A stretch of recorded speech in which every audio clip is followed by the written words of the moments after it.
అమ్మగాలు నేను బయటికి వెళ్తున్నాను, నేను వచ్చే వాళ్ళకు హనీని జాగ్రత్తగా చూసుకోండి.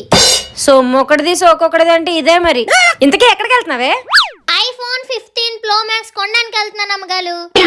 నేనే 13 వాడుతున్నాను, నీకు 15 ఎందుకే? నాకు కొనుక్కోవాలనుంది, కొనేసుకుంటున్నాను అంతే. అయినా ఐఫోన్ 15 ఏమైనా మీ బాబు అమ్ముతున్నాడా ఏంటి నువ్వు అడగగానే ఇచ్చేయడానికి? మళ్ళీ ఐఫోన్ 13 మీ బాబు అమ్ముతేనే మీరు కొనుక్కున్నాలా ఏటి? ఏంటే నా మీదే పంచలేస్తున్నావు? అయినా మీతో నాకు గొడవ ఎందుకు చెప్పండి, నేను అసలుకే చాలా బిజీ. సరే గానీ ఐఫోన్ 15 కొనడానికి నీ దగ్గర డబ్బులు ఎక్కడవే? మా అమ్మ నాకు ఇచ్చిన డబ్బులు, మీరు నాకు ఇచ్చిన జీతం డబ్బులు అన్ని దాచుకున్నా నమ్మగాలు. నువ్వు దాచుకున్న డబ్బులకి ఐఫోన్ 15 వచ్చేస్తుంది అనుకున్నావా ఏంటి? లాదని తెలిసే మీ ఐఫోన్ 13 అమ్మేశాను అమ్మగాలు.